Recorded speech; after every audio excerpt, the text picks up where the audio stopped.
નમસ્કાર મિત્રો, ઉના પંથકના વાસોજ ગામની એક મહિલા બુટલેગરનો વિડીયો સોશિયલ મીડિયા પર ખૂબ વાયરલ થઈ રહ્યો છે। આ વિડીયોમાં મહિલા કથિત રીતે નવાબંદર મરીન પોલીસને દારૂ વેચવા માટે હપ્તા આપવાનો હિસાબ ગણાવતી જોવા મળી રહી છે।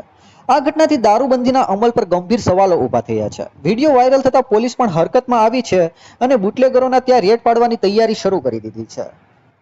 વાયરલ વિડીયોમાં મહિલા બુટલેગરનો પોલીસ કર્મીઓને દારૂ વેચવા માટે રૂપિયા આપવાની હોવાનું કબૂલાત કરી છે। તે 3000 થી 10,000 રૂપિયા સુધીના હપ્તા આપવાની હોવાનું જણાવે છે અને કેટલાક પોલીસ કર્મીઓના નામ પણ તે ઉલ્લેખ કરે છે। મહિલા વધુમાં દાવો કરે છે કે દર મહિને 20 તારીખે પોલીસ કર્મીઓ રૂપિયા લઈ જાય છે।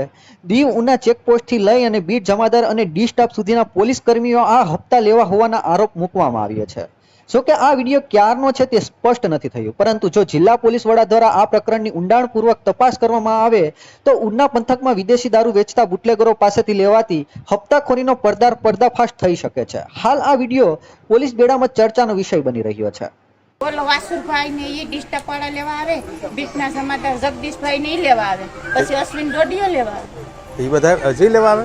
કેટલા લઈ જાય? ઈ આ વાસુભાઈ ની 10,000, પછી અશ્વિન ડોડિયો 3,000 ને બીટના સમાધાન જગદીશભાઈ 5,000, 18,000 ને ઓલો મોરી